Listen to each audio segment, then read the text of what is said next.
Welcome to the Hospitality Maverick podcast with me, Michael Tingsare.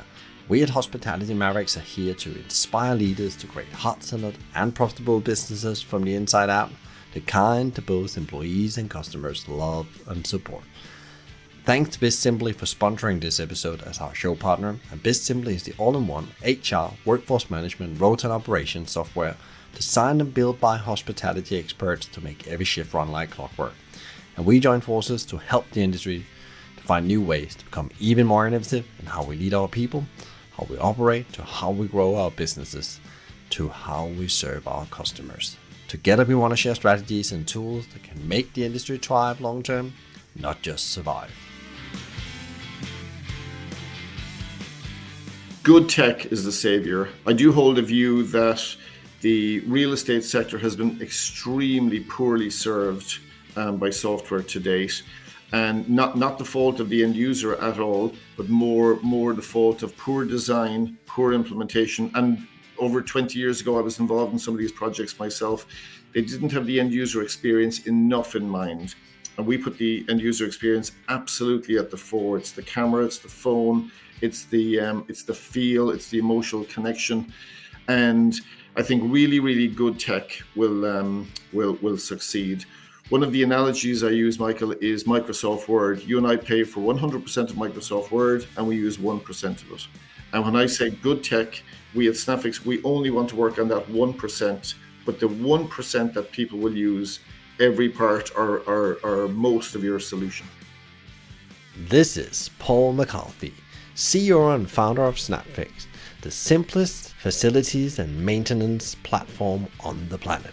In this conversation, we explore how tech can help operations teams to get better visibility and get things done faster and better.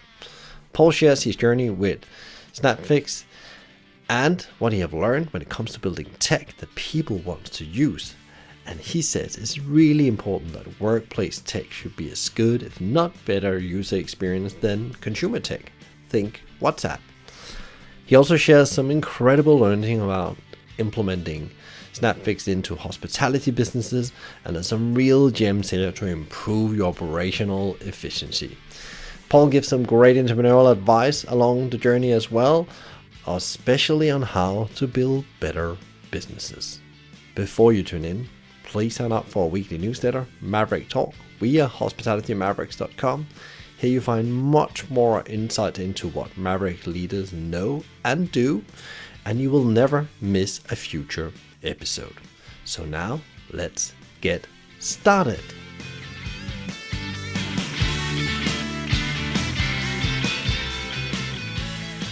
People that had listened into this show knows that I'm obsessive about processes that's actually driving either yourself or the business forward.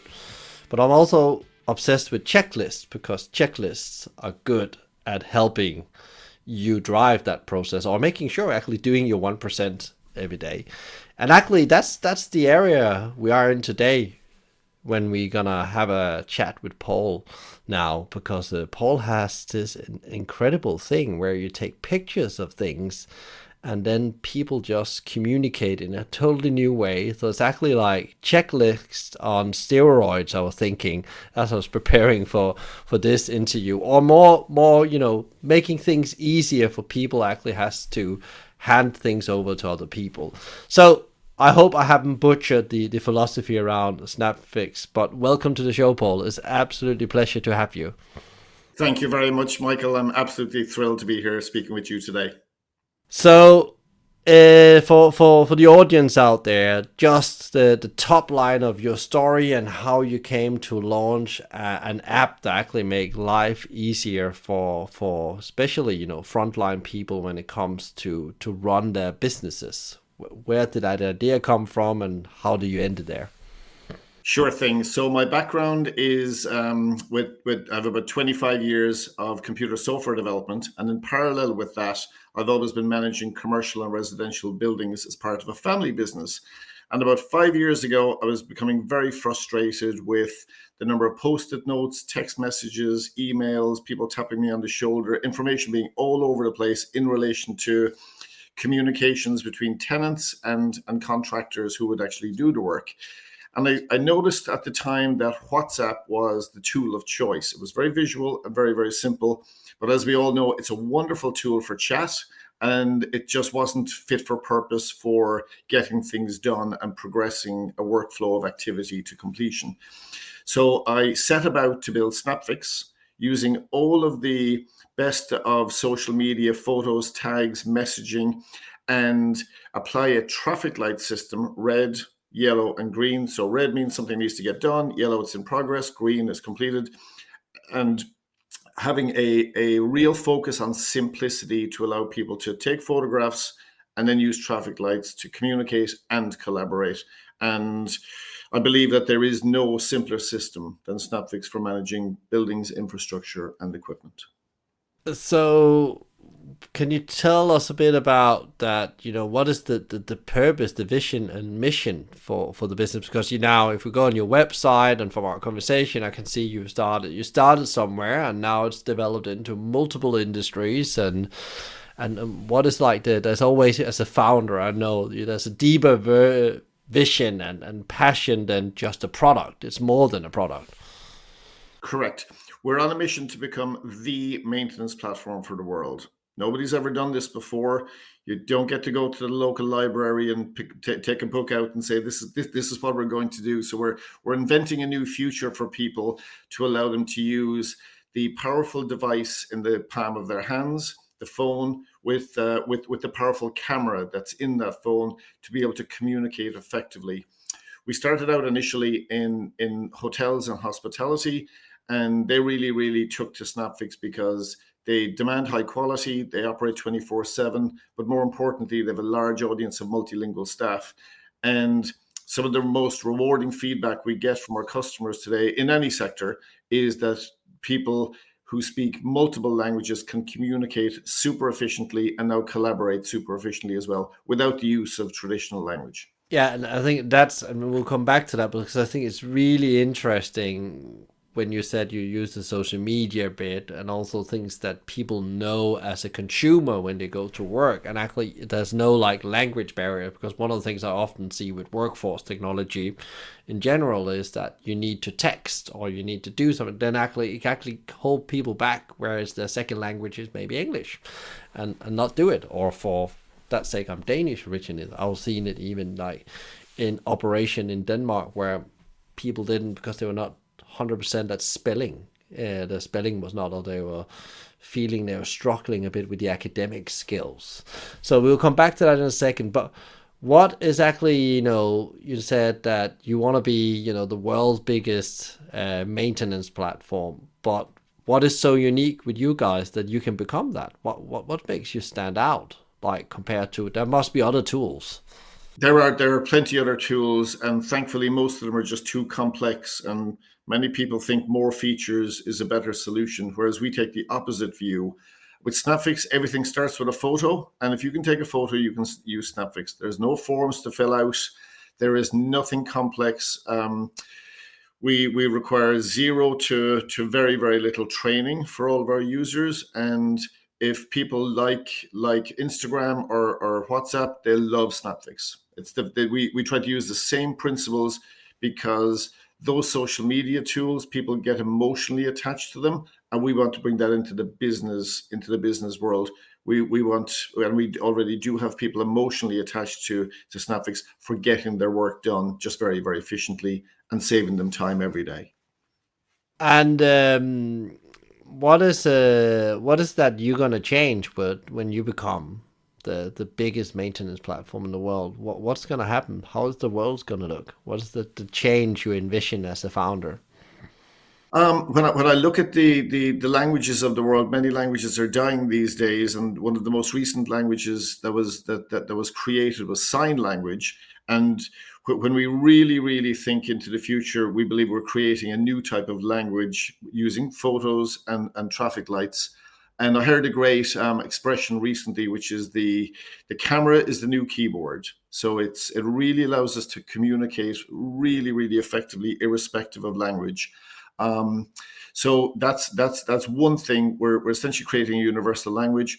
What we would love to do, and our aim is to give people a little bit of joy with getting things done in their day-to-day work. So make it an emotionally positive experience, and also to save them time. And if you can save, when we think much, much further ahead, if we can save a percentage of a population a certain amount of time every single day, we could actually affect the GDP of a country. Now, I'm thinking way out there now. We're not there today or tomorrow, but we're building towards those global goals. Yeah, but that's super interesting, the time element there, because like one of the things that's really the world we're in, and especially in hospitality, is like we need to get more out of the time and the money and the resources we have. And that is a key thing right now. And, in general, countries in the Western world definitely have productivity issues on the GDP. So if you would share a bit of insights, because now you touched on it, so saving time is one thing, but what's like your learnings as you've gone out with Snapfix and you've seen it starting to evolve through hospitality and other industries? What is what is the customer gets optimized besides the communication and the save time? What is like some of the big learnings, and maybe you can share some good stories or case studies? Yeah, so the time saving will be a key part of it, and that's very often around. There may be a number of issues at a remote room or a remote location, and somebody can go and attend to those all at once, rather than making 3 trips. They make 1 trip, and that's the time saving component. The command and control for the management team, so that they know what everybody is doing, is very important. When previously they would be making phone calls, or sending people emails or texts or mentioning things, there was no real record of what people were doing. And the people doing the work can now get the credit for doing the work, because yes, I've done 40 tasks in the last day, or whatever. So that's a really, really nice improvement. We also hear feedback that general managers in hotels or owners of buildings can see their staff taking care of their building. So they could literally be walking down a corridor, spot something that's wrong, photograph it, and change it to green right there as well. So they actually recognize the issue and solve it right there and then, thus proving to their management that they're looking after their property. It's super interesting that actually, people use the tool also in a way to get very, be transparent about what they're doing in a way, because it's so easy to show, especially when you have a job where it's your job to maintenance a building, or just that you are on top of what's going on. Because I can imagine if you're the owner of the building or the owner of the hospitality business, you go around and say, why haven't they spotted that? Why haven't they fixed that? But then if you know it's on the report, that's actually the guy that was meant to come out and do the repair had just not been there yet, but actually they have actually acknowledged there's an issue, then you don't need to have those conversations, but often feels micromanagement as well, and destroys the morale a bit if you are really on top of your things. Correct. Having full visibility and essentially one version of the truth is very valuable, so that everybody, with the right permission set up within Snapfix, can see exactly what's going on at any point in time, what's been assigned to whom, and what's been completed by whom. And sometimes, changing a light bulb could take 5 minutes in one instance, it could take an hour in another instance, very legitimately. So, but having the one version of the truth eliminates a lot of stress and people checking in, asking if something is done or not. It's all visible on the app. So I think let's take that into the hospitality context, because you said you started in hospitality, you started especially in hotels. Can you talk a bit about that journey going into hospitality and why you started in hospitality and then ventured out to other industries? I would think it's a very difficult industry to start in because of all the moving parts and the human factor that is in hospitality. Well, Michael, we set out on day one to create a global company, and what we wanted to do was stress test Snapfix as much as possible in the early days. And because hotels, there's a high intensity in hotels. Rooms turn over every single 24 hours. Maybe in an apartment building, they turn over every 6 months or 12 months, or an office building, it could be every couple of years. So we chose that sector for that reason, to really stress test it and get as much feedback from the customers as quickly as possible. We started out with just routine maintenance, reactive maintenance. So that's taking photographs of issues, chatting with your team, and progressing to done.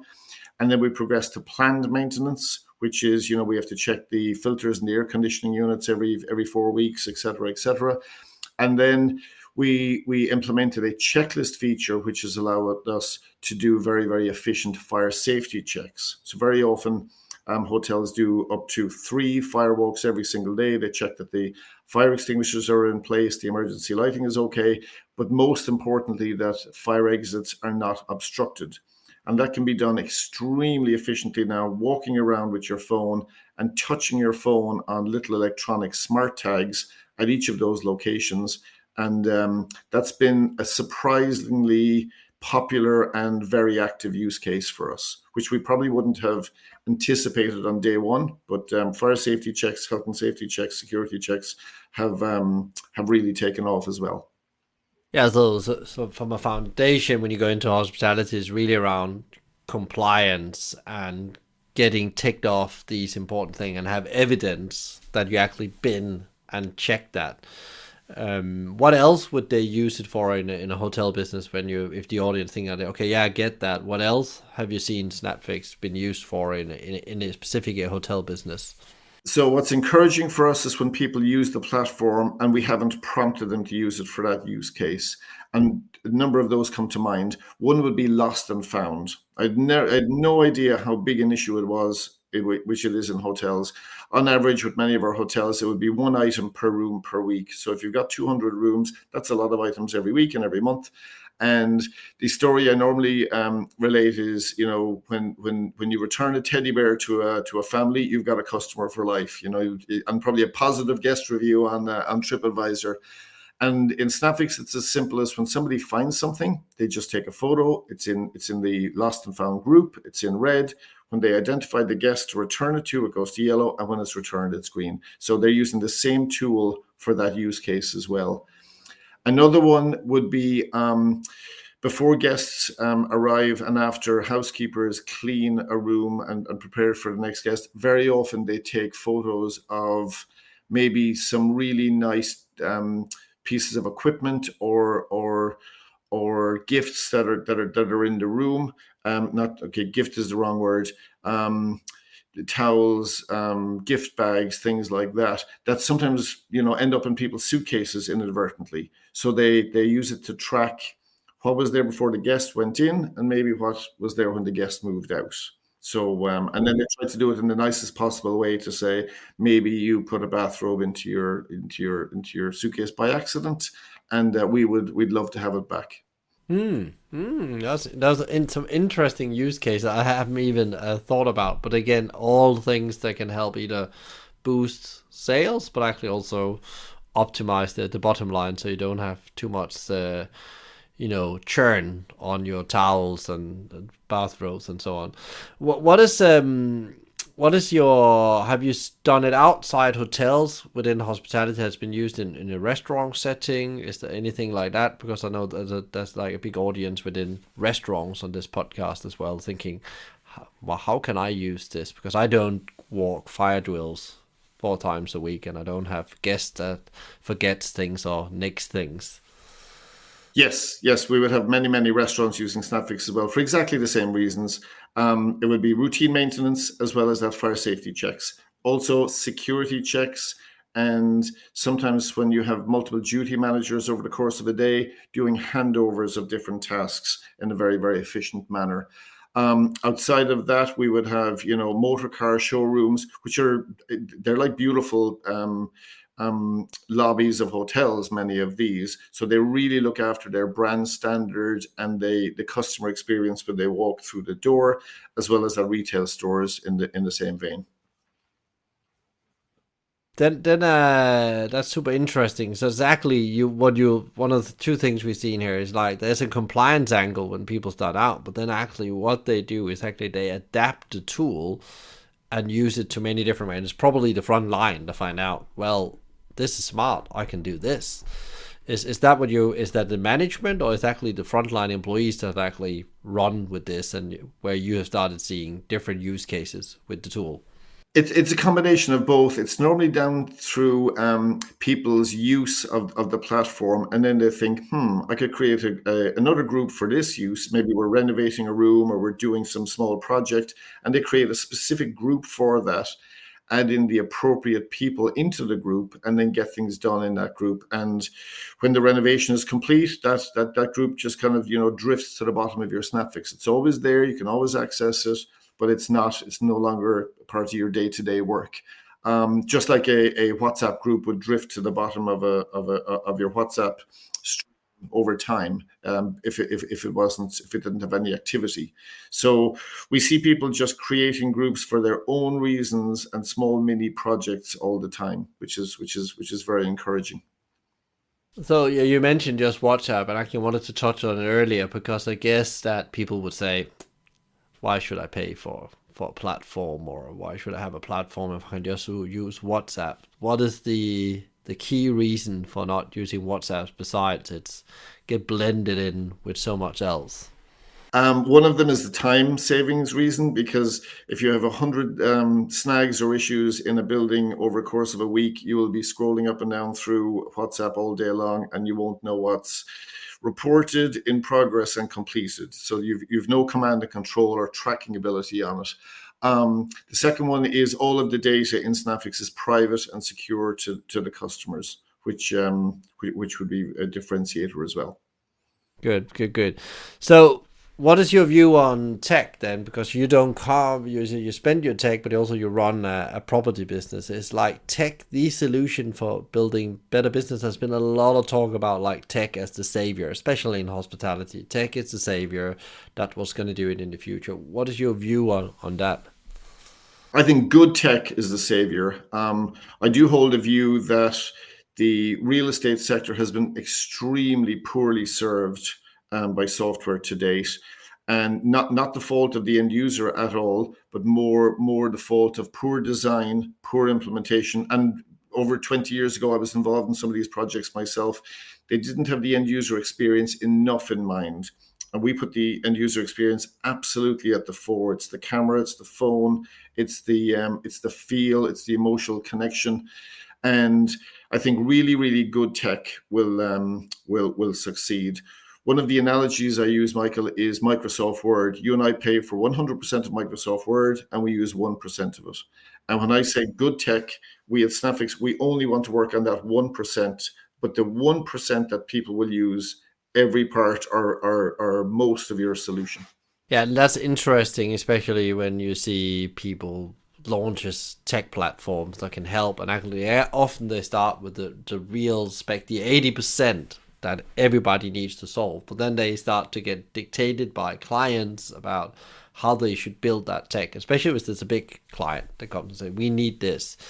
And then they involve all these features and function, which actually doesn't really matter in the big scheme of thing, and thereby the value of the product gets devalued because people are not going to use it. And I've seen it time on time where people are asked them, so why don't you just use the functionality that's already in there? Is that it's too complicated to find, there's too many features. So great example is scheduling, and I use this example so many times, but I still see it. Like they have a picture of the scheduling on a laptop, to take a photo with their phone and share it on WhatsApp.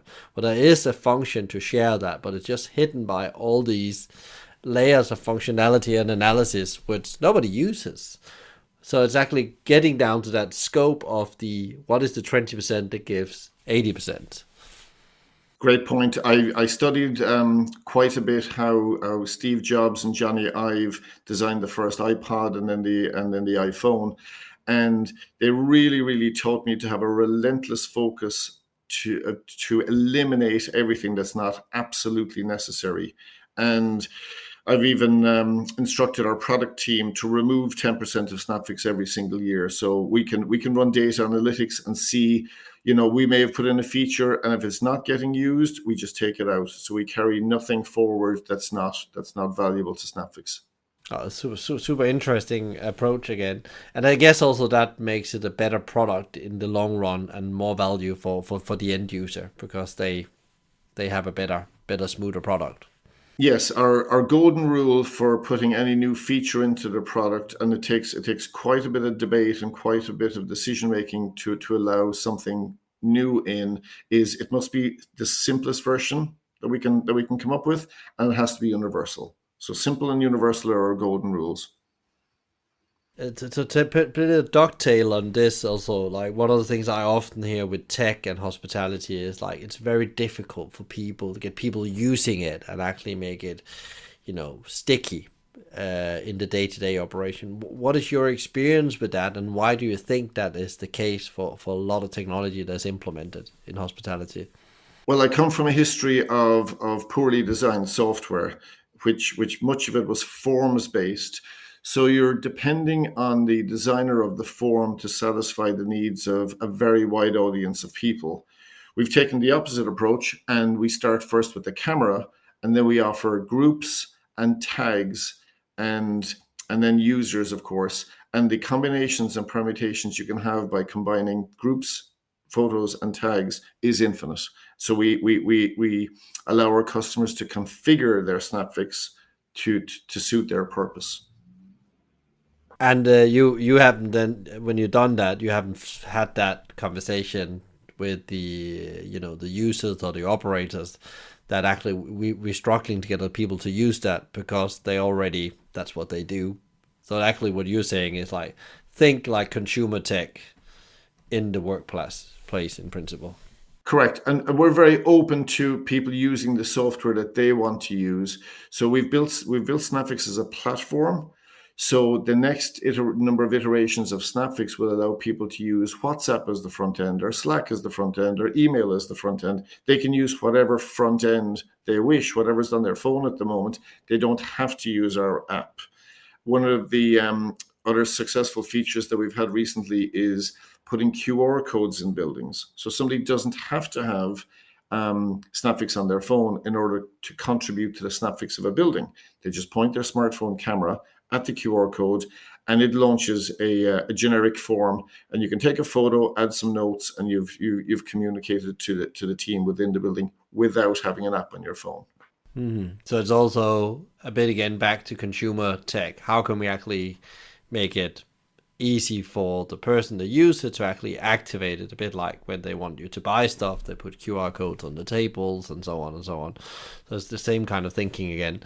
I love that. What about if we go a bit up in the helicopter now and we leave the device and the tools and we start to look at the industries which you're serving, the hospitality industry in in some challenging times. Well, where do you see the hospitality world? You're supplying into the industry. You have lots of contacts in it, and both now and the future. There's lots of concerns out there. Yeah, there certainly is. Obviously, we are heading into some challenging years ahead. I'm optimistic by nature, and I am optimistic for the hospitality sector. And I think choice will be a big part of the future of hospitality.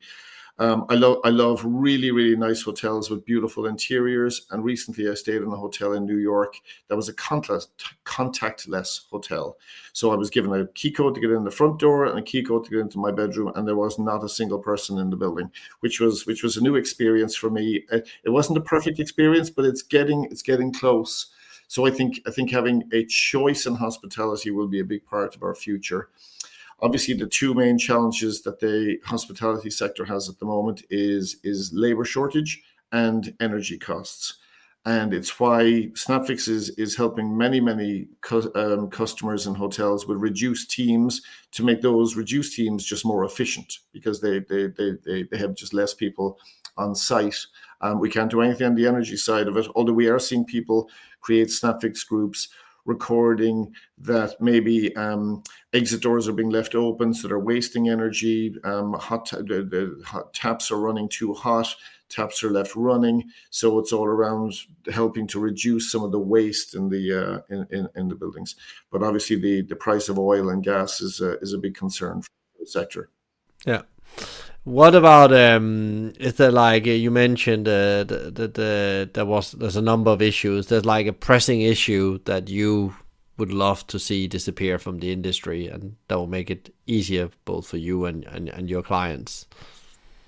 Um, the one some I mentioned earlier, some of the most emotional feedback we receive is from the housekeeping teams, and I believe that the housekeeping teams are the unsung heroes of hospitality. When you go into a bedroom in a hotel and you're blown away by how amazing it is, that's down to an incredible skill by the housekeeping team to be able to create that space and create that experience for you, and it's so key.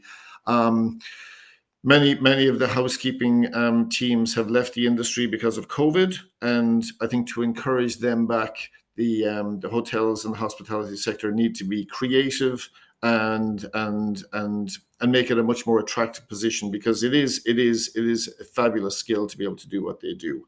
So that would be one thing I'd love to see solved in the future. Obviously, cost of housing and accommodation is always important, but that's something that hotels can help people with.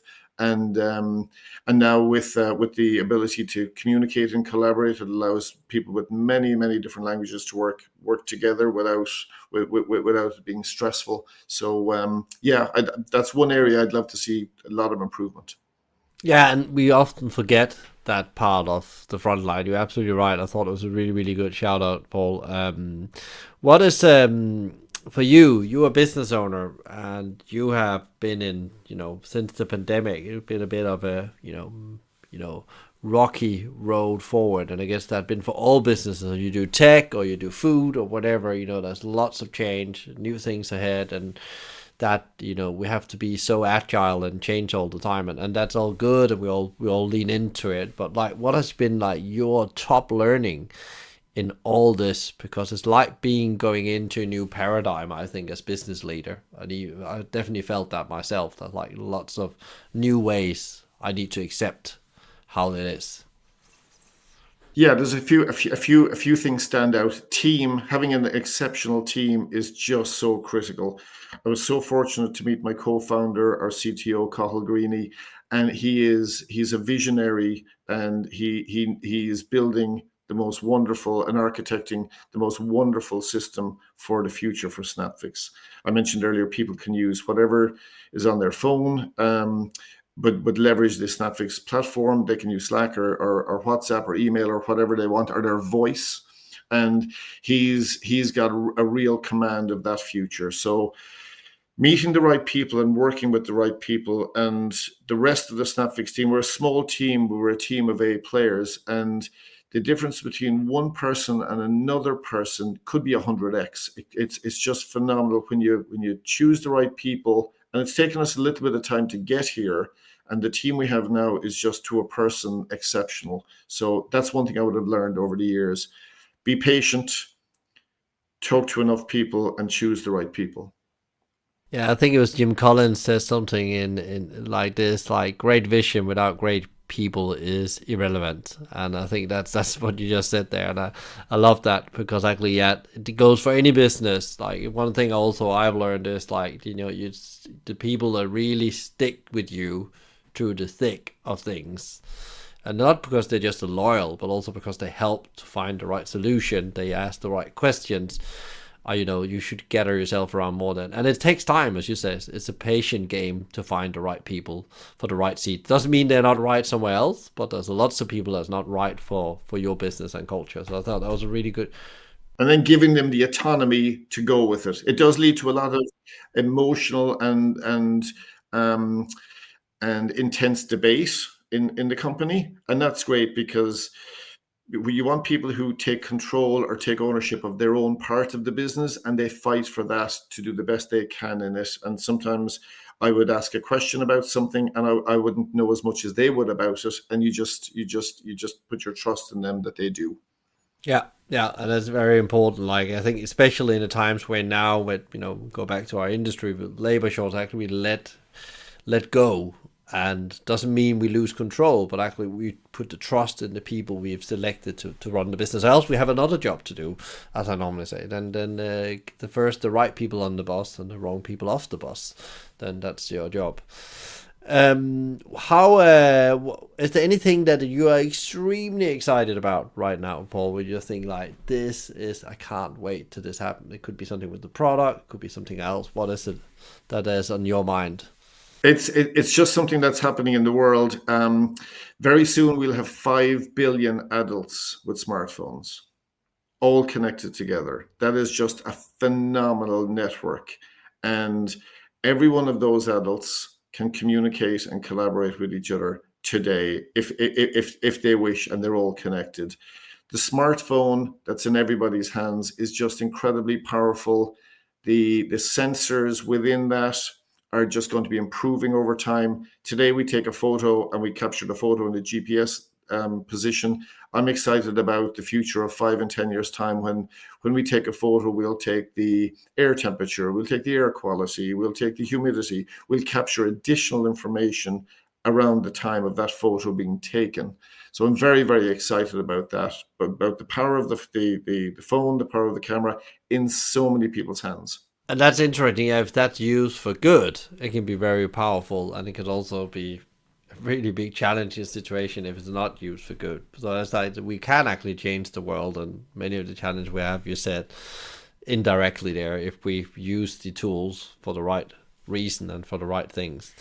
How do you, as a business owner, because I know you said yourself, you're a small team and you're a global business now, operating on different time scales. There's lots of pressure on a founder of a business. How do you show up pro every day? How do you go get your best out of yourself every day? Because it is a tough game.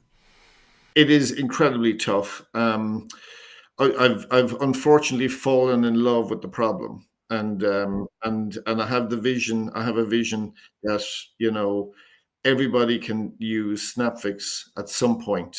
They can use it in their home for free. That'll be a version we'll have in the future. You can use it in your office building, your apartment building, on the public roads. You can use it on ships. You can use it absolutely everywhere. So it's the vision drives me and gets me up out of bed every morning. But more importantly, I think I mentioned about the team. We have team meetings every single day. We have a stand up at 9 a.m. and it's the passionate team we have built. It just keeps us driving every single day. We get better every single day. And I heard a quote recently that when you improve every single day, your best days are ahead of you. So that keeps us motivated. Yeah, yeah, yeah. Love that. Love that. What would be your like top advice out there to leaders that is building a business, a great business with great results, and also like makes a positive impact on all parts of the world, the people, society, and the planet. Be kind would be top of my list. A lot of people have been extremely kind to me with introductions. I have a number of mentors, Lara Anderson, Paul Booser, Barry Brennan. They're really, really positive people who give of their time and experience. And I would say for anybody to give back and be kind to others. Anybody thinking of starting a business, I'd be saying to them, ask for help, because I help quite a number of people every single month with some advice here or there, and I speak at some events and things like that. So I think giving back is very, very important, and I've learned that from some of the mentors that I have. That's a very, very, and especially in the times we're in now, I think we all need an extra hand once in a while. Absolutely. And I think another key message that I've learned over the last number of years is disasters happen, problems happen, mistakes happen, and we've built it into our process and our thinking. So we will, if we're not making mistakes, we're not moving fast enough, and it's okay that mistakes happen. And we have a no blame culture in Snapfix. But I tell everyone I make more mistakes than everyone put together, so don't be worrying about it. And we just keep moving forward and doing the best we can. I think I heard somebody said to me once, the most important thing is that you try at your best ability. You've probably failed sometimes, but the most important is that you learn every day, and you don't do it two or three times the same mistake if it's has a huge impact on people or the bottom line. Absolutely. I'm one of 12 kids, and I grew up on a farm in Cork in Ireland. And my dad used to say, "Do your best and to hell with it." It's Yeah, yeah, that's even a better way of saying it. I love that. Is there like one question you wished I've asked you, Paul? And if there was, what is that question, and what would you have answered? What I like to tell people, and especially when I speak at events, is how hard it is to get things right. It is starting a global business, which could not have been possible, 20 or 30 years ago, as easy as it is today. Not as easy as it is today, but everything we do is incredibly hard. Getting customers, getting users, refining the product, getting marketing right, hiring the right team. There are so many plates, we've got so many spinning plates at the moment. It's incredibly hard. And I think the key message there is around just take a step forward every single day. Don't try to eat the entire elephant in one go. Just take it one bite at a time, and don't punish yourself for stuff taking a little bit longer than you would have hoped. I joke with the team that I want to change my title from CEO to CIO to the Chief Impatience Officer, because I am very impatient with our progress, and you always just want to be there faster, and you want to be there tomorrow, not next week, and we want to be in every country in the world next Wednesday. It's just I'm impatient to get there because I know we can.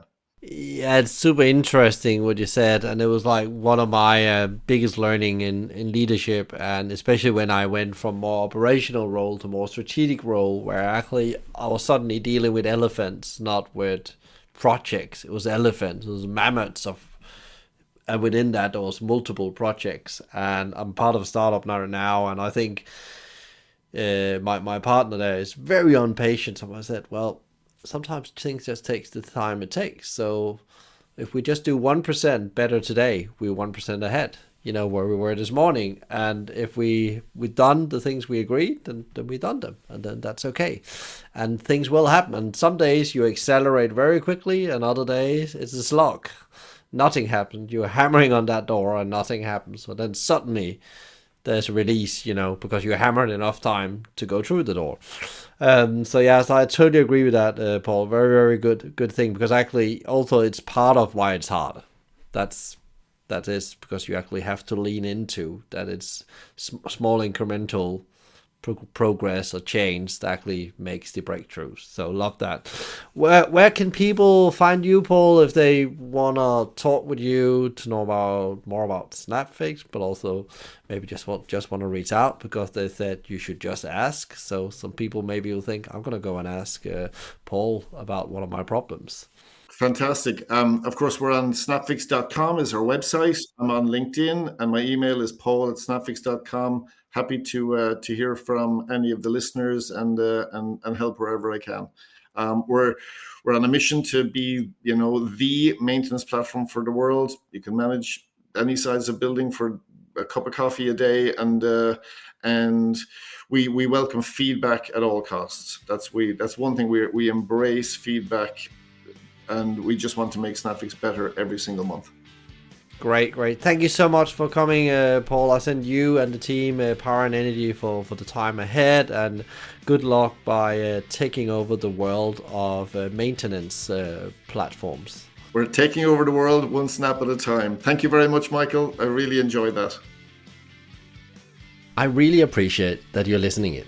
So, if you enjoyed today's conversation, please share with others, rate, or give a review, or subscribe to one of our channels, which all can be done via the website hospitalitymavericks.com. I believe that reading the right books is the key to become a better leader. So I've helped you with a curated list of some of the best books to improve yourself, others, and the organization. Find them on hospitalitymavericks.com. A big thank you to BizSimply for supporting us, bringing great insights, strategies, and tools to help leaders to become better every day. Check them out at bizsimply.com or on their socials at BizSimply or BizSimplyHQ. You can also email them directly at podcast@bizsimply.com. Thank you to Fina Charlson, who is the show producer from the Podcast Collective. If you have any ideas and feedback for the show or other thoughts, reach out to me via LinkedIn or via my email, michael@hospitalitymavericks.com. I'm Michael Tinkser, and you've been listening to the Hospitality Maverick podcast show. Be Maverick.